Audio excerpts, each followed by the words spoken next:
이 시간 우리에게 주신 하나님의 말씀은 마태복음 20장 29절부터 34절입니다. 제가 봉독합니다. 그들이 여리고에서 떠나갈 때 큰 무리가 예수를 따르더라. 맹인 두 사람이 길가에 앉았다가 예수께서 지나가신 다음을 듣고 소리질러 이르되 주여 우리를 불쌍히 여기소서. 다윗의 자손이여 하니 무리가 꾸짖어 잠잠하라 하되 더욱 소리질러 이르되 주여 우리를 불쌍히 여기소서. 다윗의 자손이여 하는지라. 예수께서 머물러 서서 그들을 불러 이르시되 너희에게 무엇을 하여 주기를 원하느냐. 이르되 주여 우리의 눈 뜨기를 원하나이다. 예수께서 불쌍히 여기사 그들의 눈을 만지시니 곧 보게 되어 그들이 예수를 따르니라. 아멘.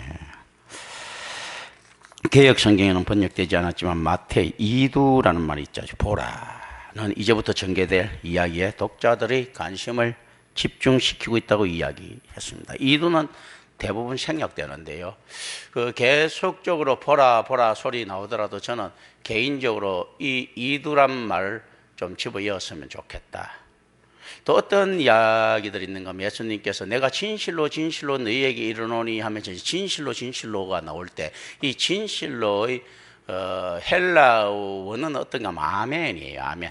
아멘, 아멘 할 때 사실은 아멘은 번역되기가 쉬운 이야기가 아닙니다. 이 아멘이라는 것은 신적 교통의 수단이 들어가 있기 때문에 진실로로 번역하기는 좀 애매한 부분들이 있죠. 그래서 이 아멘, 아멘으로 그대로 내가 적었으면 좋겠다. 내가 아멘, 아멘 너희에게 이른다. 그런데 어쨌든 진실로, 진실로 너희에게 이른다. 이렇게 번역을 해놨단 말입니다. 그리고 어떤 경우는 이제 생략되어 있는 부분, 이게 좀 생략하지 않았으면 좋겠다 싶은데 생략된 부분.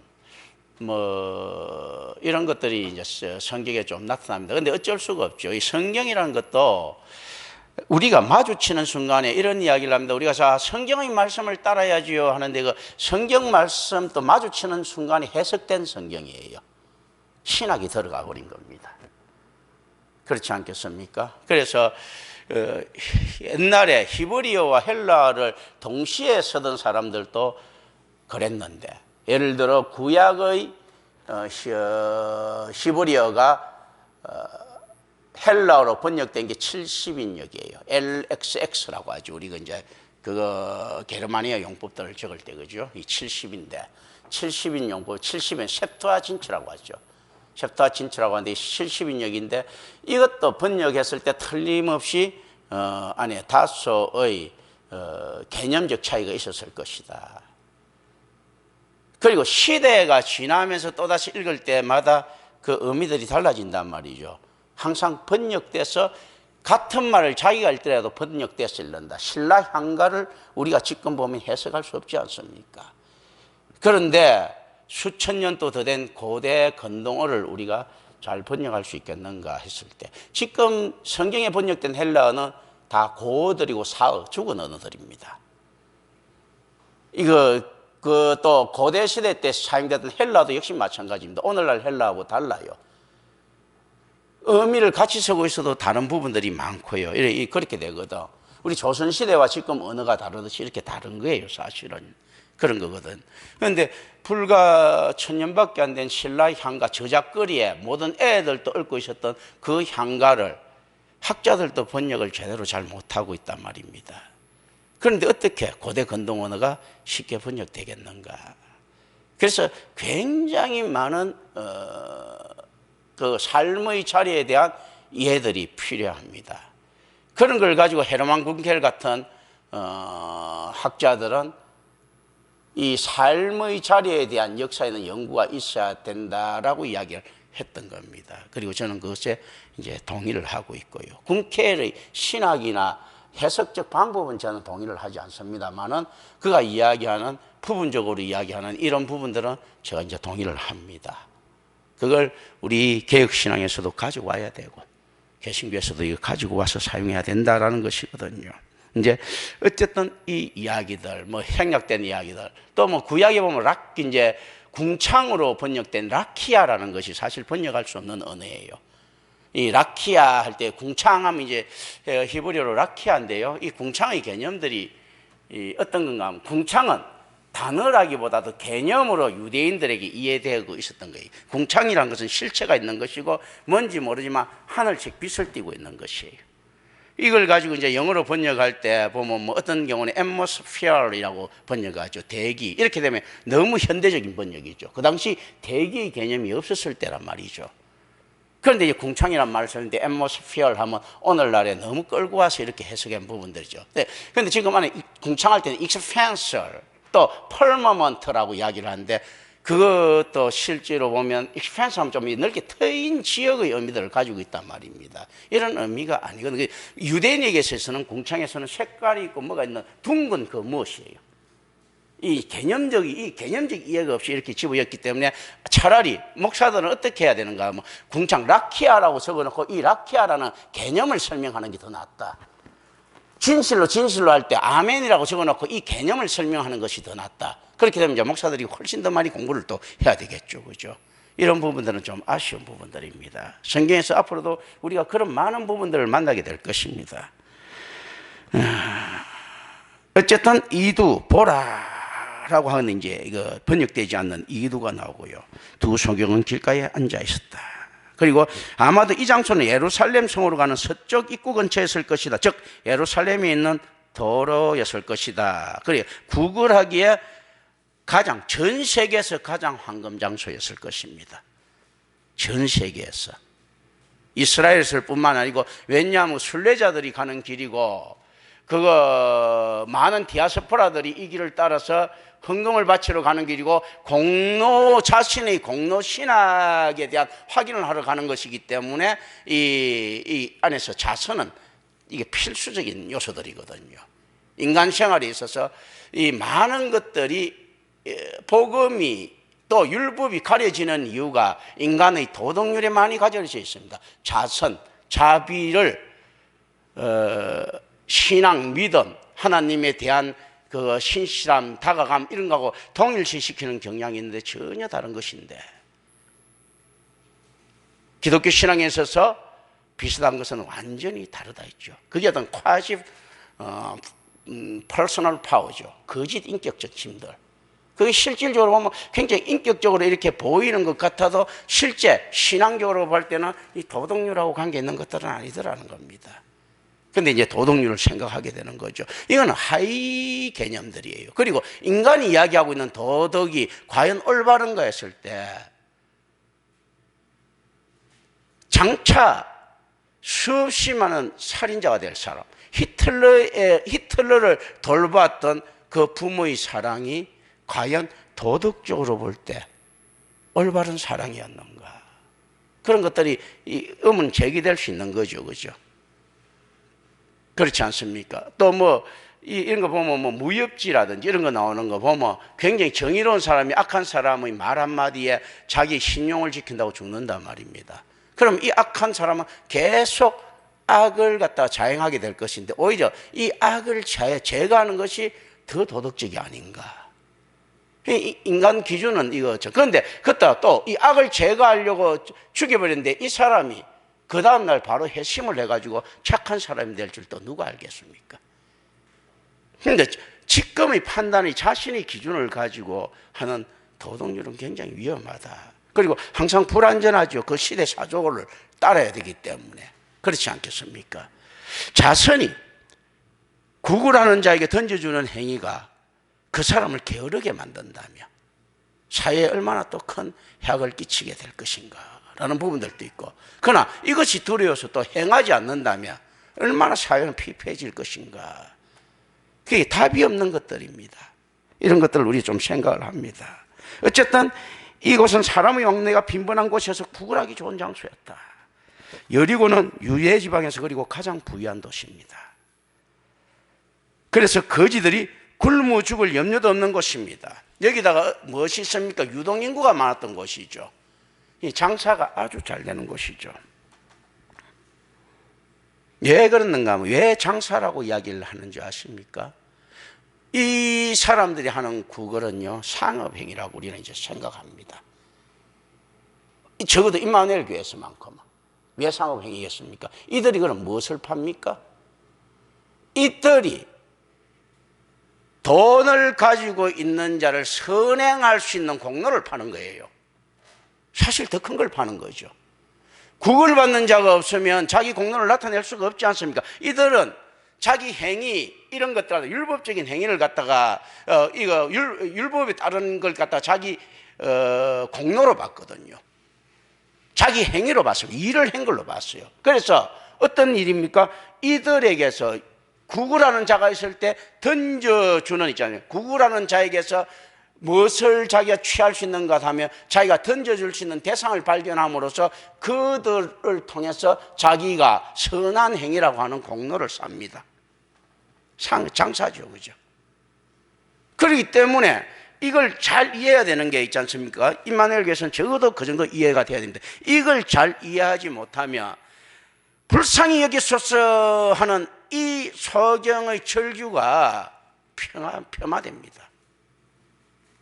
이제 앞으로 가면서 내가 이야기했지만 언뜻 던지면 이게 무슨 말인가 하면 불쌍히 여기소서 하는 건 일반적으로 내가 당신에게 줄 것이 없는 거예요. 그런데 일반 구걸은 어떻습니까? 이거 자기 줄 것이 있는 거예요. 공로. 다윗의 자손에게는 받을 것밖에 없는 겁니다. 그게 장사가 아니죠. 지금 이게 구구라는 자가 유대의 개념에서 있지 않습니까? 그리고 중세시대의 캐톨릭의 개념에서는 전부 다 장사하는 자들입니다. 자기가 구걸의 대상이 된다고 하는 공로신학에 대한 근거를 팔고 그리고 돈 몇 푼 부스러기를 얻어먹는 겁니다. 큰 걸 주고 작은 걸 받는 거예요, 사실은. 자, 그러나 구걸이 직업인 사람들은 여전히 가난하며 사회 경제적 척도상 가장 밑바닥에 위치한 무명의 존재였다라고 일반적으로 해석을 합니다. 그런데 이 해석이 일견 맞기도 하고 틀리기도 합니다. 어떤 식인가 하면요, 이들은 엄청난 부자였을 가능성이 높습니다. 자, 그런데 우리가 이런 것도죠. 거지 왕이 부자라는 것을 공공연하게 알게 된 거는 70년대쯤 들어서예요. 과거의 거지는 거지예요, 그냥. 그렇게 생각했던 시절이란 말입니다. 김춘삼이도 그냥 거지 왕이라서 힘이 있었고 파워 있었다지만 부자라고는 생각을 안 했단 말이죠. 그런데 뒤에 가서 70년대 오면서 배금주의가 팽배해 가는 무렵에 시선이 달라지기 시작합니다. 부자다. 우리가 그 당시에 미국의 사회에 대해서 이해 못한 것들이 있었습니다. 야, 돈이면 다 되는 게 되나? 우리는 체면 문화를 중시하고 막 예절을 따졌을 때 있지 않습니까? 어떻게 돈 갖고 저렇게 팔아? 아유, 뭐 사람 그 당시 예수 안 믿는 사람들 이렇게 이야기했죠. 죽으면 뭐가 필요해서 돈이 아무리 많아도 이렇게 이야기했는데 요즘은 자기 집안 하나 죽었어도 돈이 있으면 그거 바꾸죠, 그죠? 그런 시기가 됐는데 미국에서 그랬을 때 전부 다 의아스럽게 생각을 했단 말입니다. 야, 여대생들이 말이야 돈 몇 푼에 몸을 팔아? 이런 식으로 이야기를 했단 말이죠. 아니 그까지 돈이 뭔데 정절이면 끝나는 건데 평생. 그런데 전혀 걔들은 안 끝나죠. 오늘날 우리가 뭐 그거 끝납니까? 엔조이는 엔조이죠. 그냥 안 끝나는 거라고.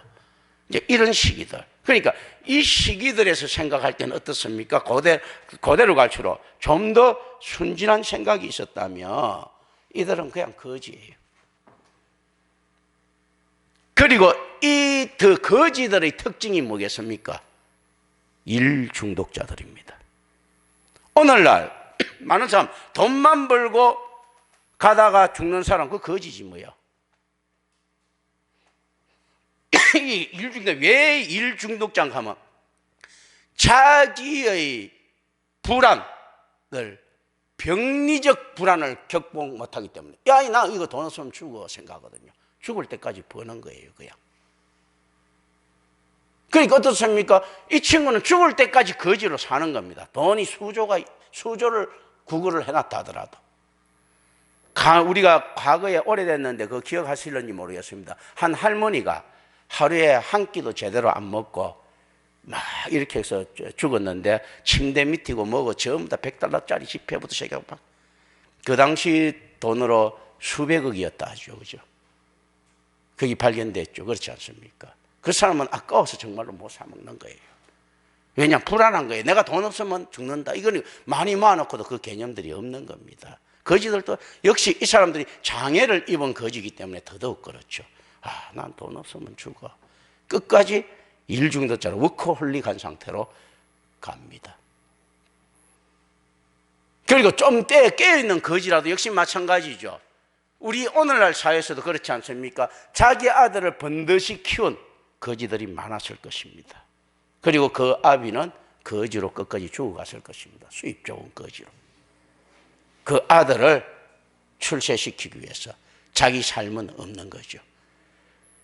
근데 보통 보면 그 애들의 삶이 그렇게 낙관적으로 되는 건 아닙니다. 왜냐하면 이 애가 자기 아버지와 더불어서 공모해서 감추고 싶은 것들이 있었거든요.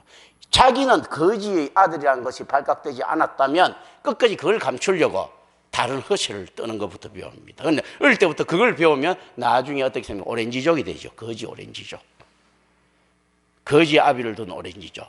그런데 그 아들이 자기 아버지만큼은 아니더라도 돈을 가지고 있다도 그 조금 이상한 집안이라는 걸 노출이 되면 어떻습니까? 자기 그 손자한테까지라도 그걸 갖다 감추려고 하면 그 손자는 대부분 다 그 재산을 말아먹습니다. 왜냐하면 돈을 쓰는 스킬을 익혔기 때문에. 버는 스킬은 못 익혔고 서고 과시하는 기술만 익혔거든요. 이제 이런 것들을 이제 우리가 잠시 이런 걸 생각하면서 가는 겁니다. 의미로 이걸 답이라기보다도. 그러면서 이제 이 성경에 들어가는 거예요. 그래서 이 거지는 여전히 거지다, 가난하다. 이게 어떻게 참 그러나 어마어마한 장사꾼이었고 재벌 들이었을 것이다. 왜냐하면 이들은 이 유대 사회에 순례자의 길에 있어서 가장 매력적인 것을 팔았거든요. 유럽과 그 미국 월가에서 있지 않습니까? 굉장히 유망한 주식이 가장 매력적인 투자처였다면, 그리고 베버리 힐즈에서 있지 않습니까? 굉장히 고가의 보석 분장이 굉장히 매력적인 투자였다면, 여자를 움직이는 게 가장 돈을 많이 버는 트렌드고 그 다음에 사람의 입을 노리는 게 두 번째 트렌드라면, 이 당시 순례자의 길에서는 어떤 게 가장 매력적인 상품이겠습니까? 선행의 조건을 충족시켜주는 거죠. 그게 얼마나 이게 매력적인 장사를 하는 것입니까? 심지어 가다 보면 수없이 많은 사람들이 가다 보면 또라이들 나타나죠. 엄청난 돈 탁 붙여주는 있지 않습니까? 이런 거 나타납니다.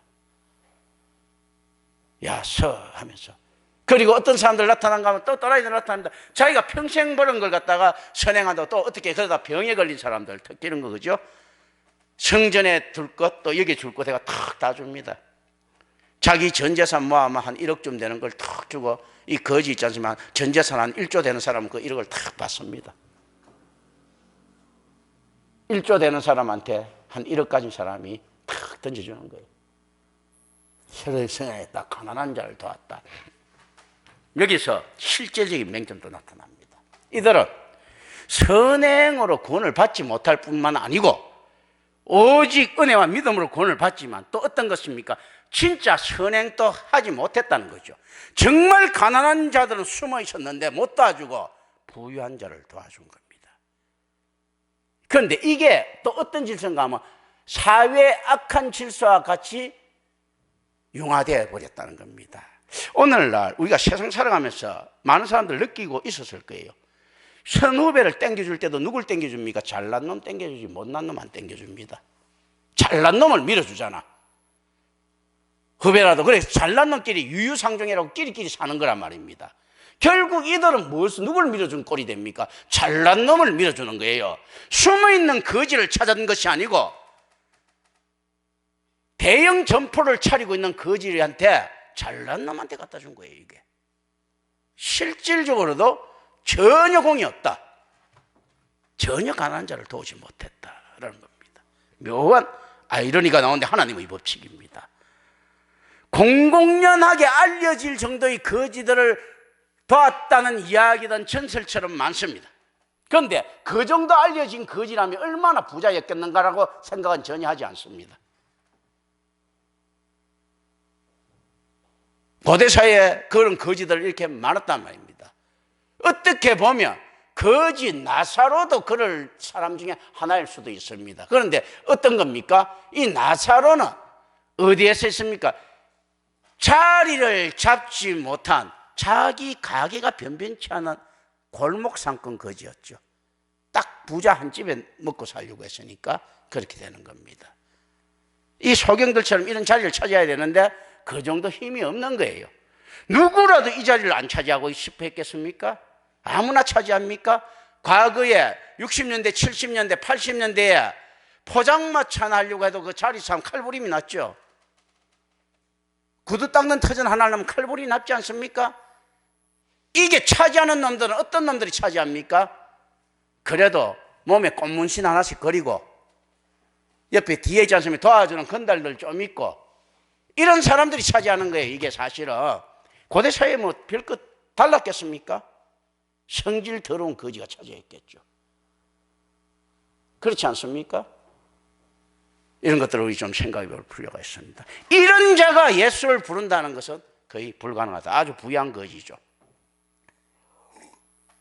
그리고 우리는 이런 역설적인 모습에 익숙해져야 됩니다. 우리 문학을 하는 자들도 어떤 것들을 해야지 아름다운 문구들을 만들어낼 수 있는가 하면 모순적 형용이라죠. 옥시몰론이라고 하는데요. 모순적 형용. 이것은 소리 없는 아우성 뭐 이런 거 그죠? 찬란한 슬픔의 봄을 해서는 거. 이 역설적인 이야기죠. 이 모순적 형용이라고 하거든요. 이런 걸 해야지 이 글자가 아름다워진단 말입니다. 그러니까 어떤가 하면 엄청난 우리가 새 역사를 통해서 무엇을 봐야 되는가 하면요. 이게 처절한 아름다운 사기꾼의 모습을 볼 수 있어야 되고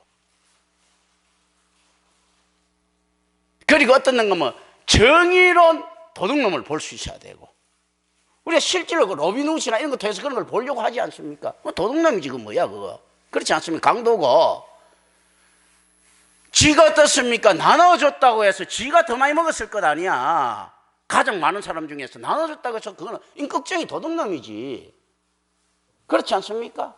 이제 이런 모습들, 이런 이해하는 방식들을 가지고 우리가 가지고 있잖아요. 그걸 왜 성경에는 가지고 오지 못하느냐는 겁니다.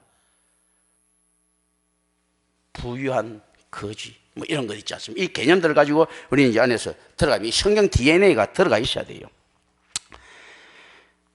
그래서 이 거지들은 지금 어쨌든가 하면 우리가 지평융합적 의미 그리고 다이나믹 이퀴벌런스의 의미에서는 어떻습니까?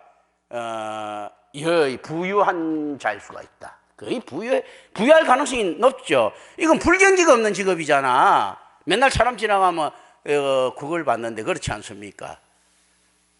그 밤새도록 영업하는데 지가 원하면 그렇지 않겠습니까? 그리고 그 터전이 너무 좋으면 뭐 자기 집안이 장애인이 있으면 같이 번갈아 가면서 할 수도 있고 그렇지 않아요, 그죠? 얼마나 터가 좋은 터야. 이제 그럼에도 불구하고 거지다. 그리고 이들은 그러면 평생을 어떻게 사는가 하면 거지로 사는 겁니다. 숫자만 가지고 죽는 거예요. 우리 이런 걸 생각해 볼 필요가 있습니다. 우리가 재벌은 보면 사회에 상당 부분 격리된 존재들이죠. 그런데 어떻습니까? 그 격리를 통해서 참여하고 있는 존재들이다 하는 거. 이제 이런 개념에서 이제 이 개념으로 제가 이제 설명하기 위해서입니다. 이제 이 성경 DNA들. 자, 예를 들어서 이건희 씨라는 분이 계시고, 저기 뭐 빌 게이츠도 있고, 뭐 이렇게 쭉 이렇게 이제 이건희가 이제 얼마 주었는데 한번 생각해 봅시다. 이들이 지갑에 돈을 가지고 다닐 필요가 있습니까? 없죠. 흥정할 필요가 없죠. 그러니까 어떻습니까? 사회에 격리된 존재들이에요. 숫자만 잔뜩 가지고 있는 거예요. 숫자도 자기도 확인을 못하는 숫자예요. 이야기를 하면 이루어지는 그 숫자입니다.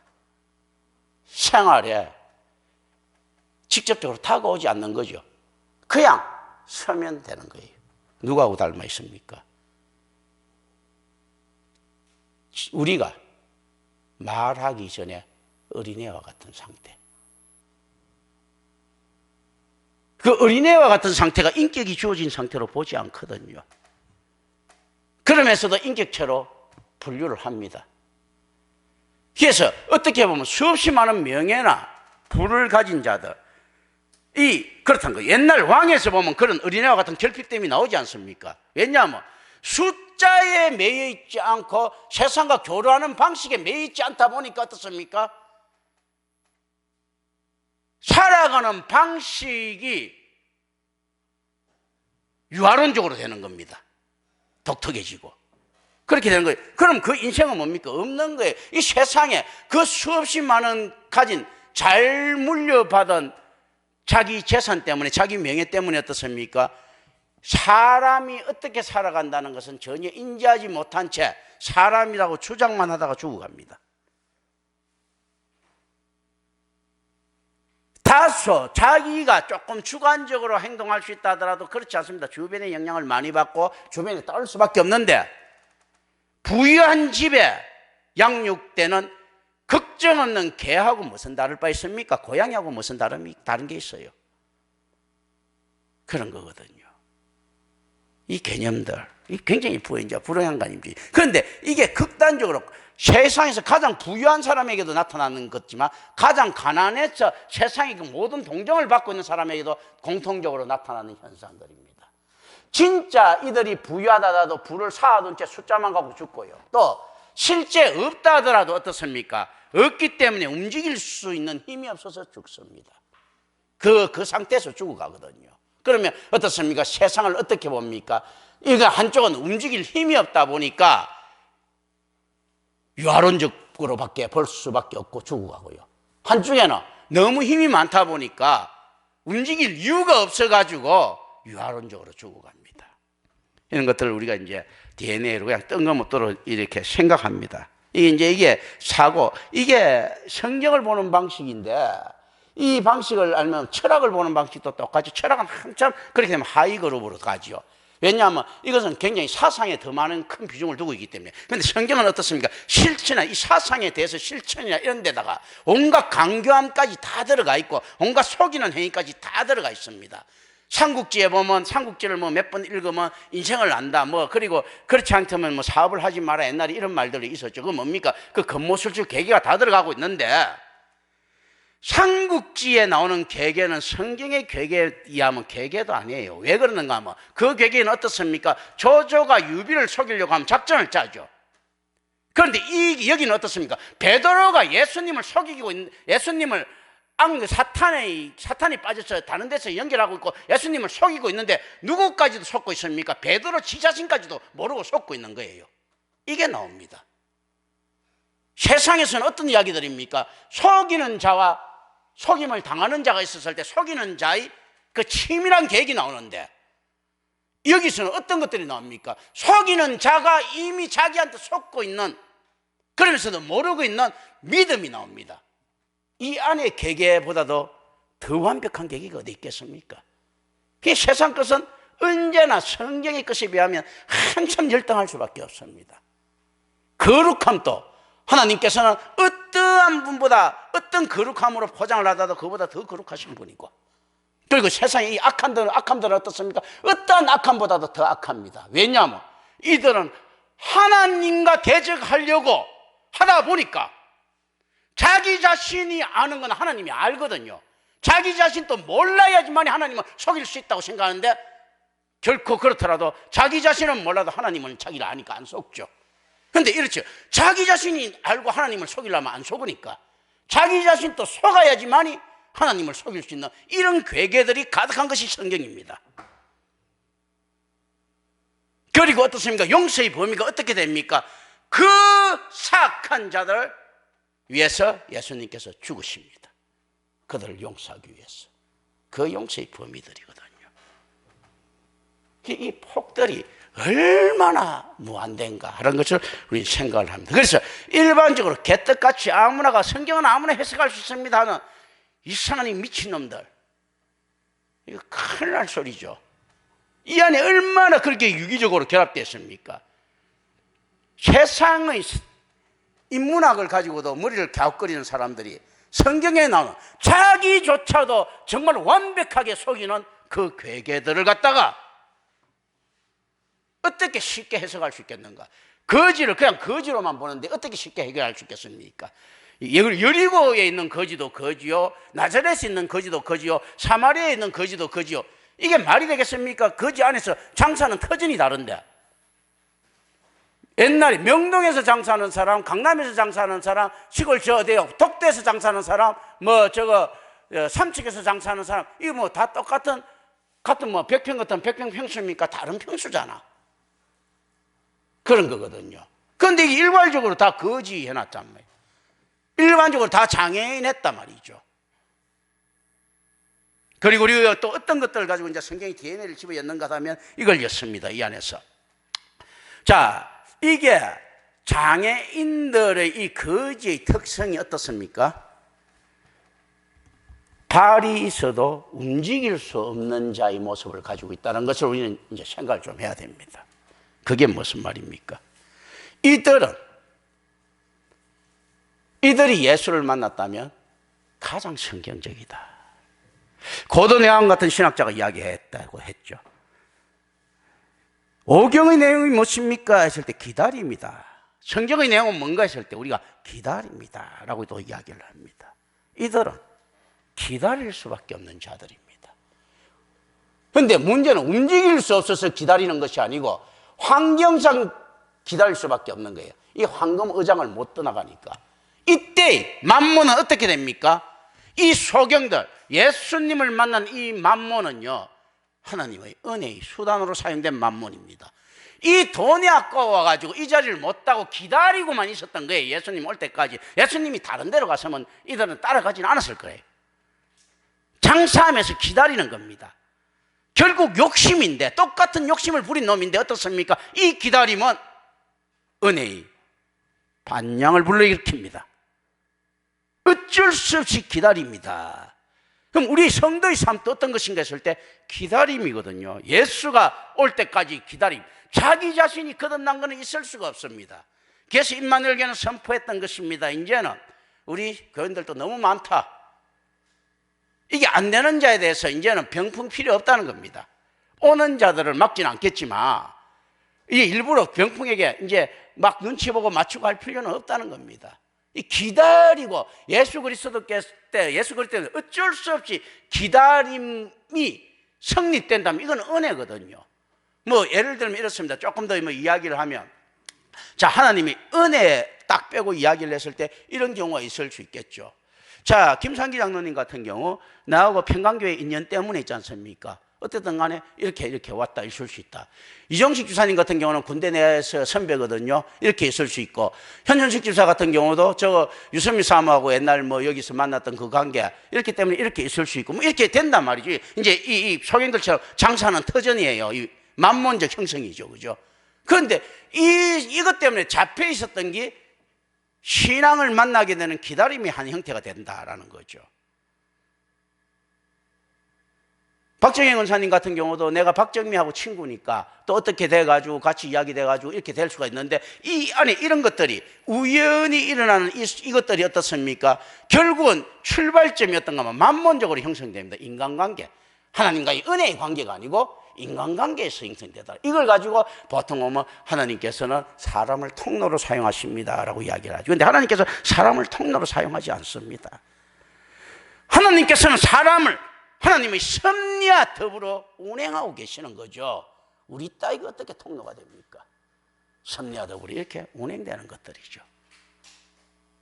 그래서 이제 그런 것들입니다. 이게 좀 뭐 이런 것들, 이런 것들을 갖다가 만났을 때 이게 누가 복되느냐 했을 때 이렇게 만났을 때 내가 예수를 찾아가는 것이 복된 게 아니고 내가 건방지게 만몬을 깔고 있었는데, 악하게 만몬을 깔고 있었는데 예수님이 찾아온 자들. 결국 이제 신앙은 그거거든요. 그렇기 때문에 가지고 있는 수동성이 있더라. 이스라엘 사람들은 율법이라고 하는, 율법을 지켜야 된다고 하는 능동성을 주장했을 때 우리 그리스도인들은요, 은혜가 지급돼야 된다는 수동성을 이야기합니다. 우리는 여기서 크게 벗어나면 안 됩니다. 잘못 벗어나면 이렇게 하죠. 그래도 우리가 무엇을 해야 되지 않겠습니까? 했을 때요, 야고보의 말처럼 하려고 하며, 은혜 받은 자는, 그리고 앞으로 장차 은혜를 받을 자는 교회에 와서 뭔가를 자기도 모르게 하게 되더라라는 것입니다. 불가항력적으로 강압적으로 자기도 모르게 하게 되는 게 이게 은혜더라 하는 거죠. 이런 의미에서 우리 교인들은 이광순 지사 좀 쳐다볼 필요가 있어요. 저 어떻게 뭐 콕 껴서 하든지 간에 어떻든 간에 무슨 하나님의 어떤 그런 것들이 은사가 주어진 건지 알 수가 없는 거거든요, 사실은. 그런 것들. 어떤 놈이 최고인가 했을 때 은혜 받은 놈이 최고예요. 잘 살고 마음 좋은 놈이 최고가 아니고 은혜 받은 놈이 최고더라라는 겁니다. 군중들이 소란한 소리를 들은 소경들은 예수님께서 자기들 옆을 지나가고 계신다는 사실을 알았습니다. 이들은 예수님의 능력을 이전에 듣고 있었고 그래서 그들은 소리 지릅니다. 불쌍히 여기소서. 구원할 때는 흔한 호소지만 그들은 본문에서 돈 이상의 것을 구합니다. 불쌍히 여기소서 했을 때 세상 사람들한테 구할 때는 불쌍히 여기소서가 뭡니까? 자, 자비를 사소서, 공로를 사소서라고 했지. 불쌍히 여기는 공로를 사소서인데 여기서는 불쌍히 여기소서 하는 거는요, 하나님이 속삭인 긍휼히 여길 수 있는 자가 당신 아닙니까? 하는 신앙 고백이 들어간 겁니다. 긍휼히 여길 수 있는 자는 누구밖에 없습니까? 하나님밖에 없으시죠. 하나님이라는 고백을 하는 겁니다. 다른데 그러니까 똑같은 말이라도 이 역설적인 구상이 이해가 안 되면 틀리죠. 세례 요한이 회개하라 천국이 가까워왔느니라고, 예수 그리스도의 회개하라 천국이 가까워왔느니라고는 판이하게 다른 내용이라고 했죠. 어떤 내용입니까? 세례 요한이 하는 것은 오실 그리스도 곧 메시아가 오니까, 천국이 오니까 세상의 죄가 드러날 것이다. 그러니까 천국이 오니까 회개할 수 있다는 이야기예요. 니들이 회개할 수 있다는 것이 아니고 천국이 오니까, 깨끗한 빛이 오니까 더러운 것이 드러나지 않습니까? 천국이 오니까 죄가 드러나고 회개할 수 있는데, 오실 그리스도를 이야기할 때 예수님께서는 어떤 이야기합니까? 똑같은 회개하라 천국이 가까워왔느니라 했을 때요, 오신 그리스도를 이야기하고 있습니다. 똑같은 내용이라도 다르죠. 이들이 불쌍히 여기소서 할 때, 다른 사람에게 그렇게 했을 때는 어떻습니까? 불쌍히 여기는 공로를 사소서라며, 이거는 어떻습니까? 예수님께서 할 때는 나를 구원하실 일은 당신밖에 없습니다 라고 해석될 수 있는 부분이죠. 긍휼히 여기는 자 야훼죠. 이들의 사고에서 하나님이시죠.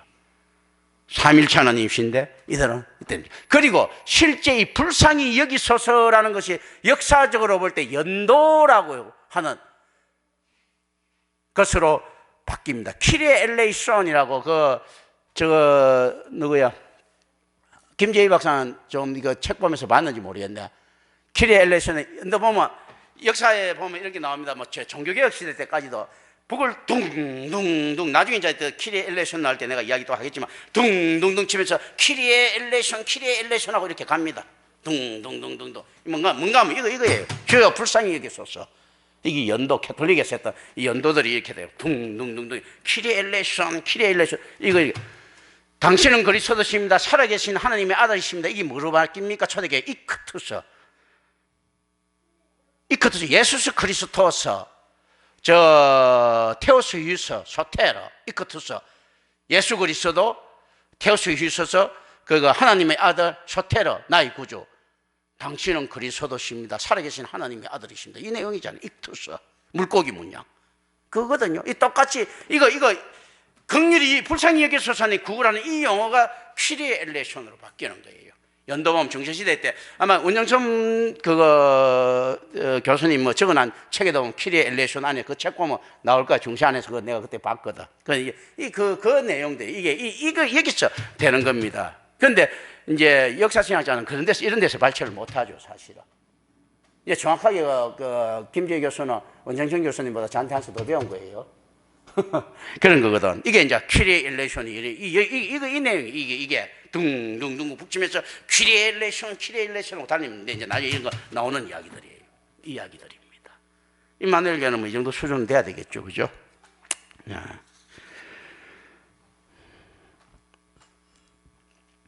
이 당시 다윗의 자손이라는 호칭은 메시아적 의미를 함축하고 있었습니다. 소경들은 메시아를 시대를 성취하고 자신들의 눈을 고쳐주실 다윗의 자손의 능력을 또 믿고 있었습니다. 이사야 29장 18절 그리고 이사야 35장 5절.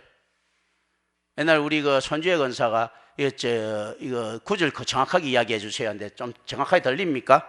이사야 29장 18절, 이사야 35장 5절 이제 이런데 이게 메시아 시대에 성취하고 자신들이 눈을 고쳐주실 다윗의 자손의 능력을 믿고 있었다. 그리고 이들은 실제로 했습니다. 자, 의미를 이렇게 가져갈 때 메시아 시대를 믿지 않았으면 이들이 아마 고쳐준다고 해도 싫어할 수가 있습니다.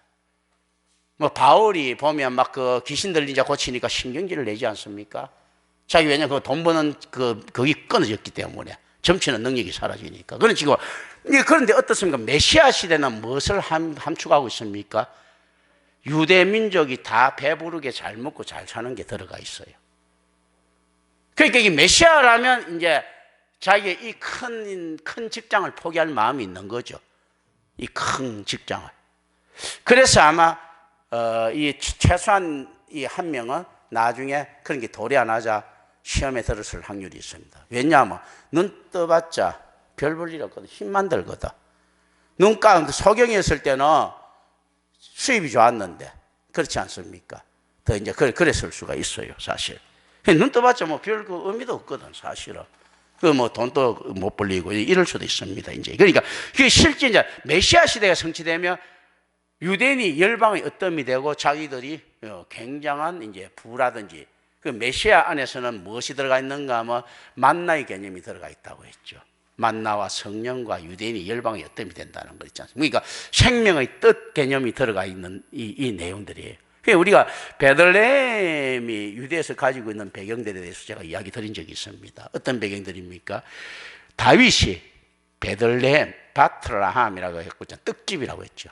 이제 그러니까 다윗이 그 군사적인 힘을 가지고 어떻습니까? 유대인들 전체를 먹여 살렸습니다. 해안고속도로와 왕의 도를 장악하면서 통행세로 전체를 먹고 살게 만들었죠. 부유하게 만들었어요. 이제 베들레헴 있잖아요. 그런데 이거는 이제 모형론적 성취라는 거죠.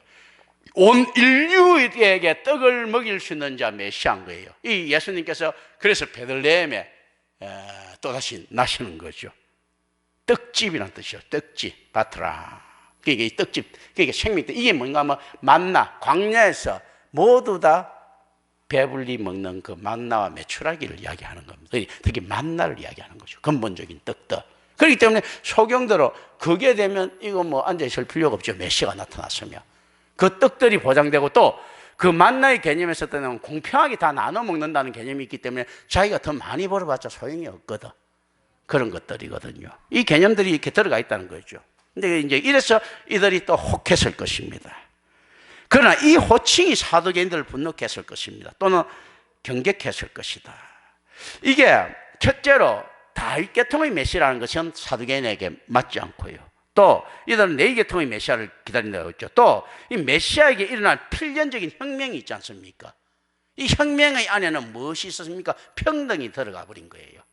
평등이 들어가 버리면 이들은 지금 변화를 싫어합니다. 지금 같은 기득권을 앞으로 누릴 수 없다고 생각하는 거예요. 어떤 정치가 들어가더라도 평등하면 싫지. 다 똑같이 쌀밥 먹으면, 요즘 뭐 쌀밥 못 먹는 사람이 있나? 쌀밥 먹으면 그 티도 안 나잖아요. 옛날 보리밥 먹어가고 더 마실 때보다 못하지 않습니까? 보리밥도 제대로 못 먹을 때, 쌀밥 먹을 때, 그래 북한에서 이 밥에 고깃밥 하는데, 고기국 하는데 이걸 꾸미지 않습니까? 옛날부터. 그 쌀밥에 고기국 먹는 거. 근데 오늘날 고기 그 돈 없어서 못 먹습니까? 그 살찔까봐 못 먹겠지. 안 먹지. 밥도 마찬가지. 그러면 보편화됐단 말이죠. 그러니까 전부 다 뭐 똑같아 된다 하면 이 사두개인의 부의 의미는 재미가 하나도 없어지죠. 이들은 이게 좋은 거예요. 또 그리고 정복자 메시아가 나타났다 하더라도 로마보다도 어떻게 자기를 잘 보호해 줄 수 있겠는가? 그러고 다 평등해지면 자기는 얼마나 손해인 거예요. 로마는 오히려 이 사두개인들 비율을 맞추고 있었어요. 이거 정복하는 거 비유도 안 걸드리고 그러니까 누가 어느 왕이 오더라도 로마보다 자기들한테 잘해주겠는가는 거죠. 그렇지 않겠습니까? 그러니까 어떻게 이런 것들을 갖다가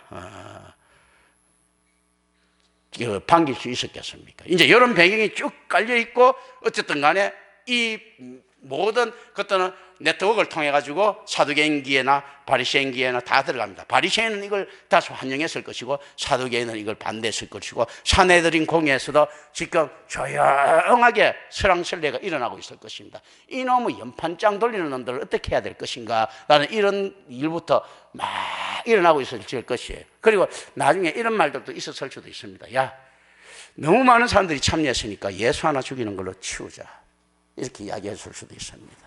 다 처벌하려고 하면 이거 전체와 싸워되니까 안 된다. 그러니까 다 사면, 자, 총칼 버리는 놈들 다 용서해 주겠다 그러면 버리고 진짜 삼족 처벌하는 거 안 하고 뭐 이런 식으로. 그러니까 야, 예수 하나 죽이는 걸로 그냥 끝내자, 나머지는 그냥 해산시키는 끝내자, 뭐 이런 말들도 있을 수도 있고, 이런 가정들, 하이파스시스들을 우리는 가지고 또다시 이제 다음 주에 들어갑니다. 기도합니다. 은혜로우신 아버지 하나님 감사합니다. 우리 주 예수 그리스도 이름으로 기도드립니다. 아멘.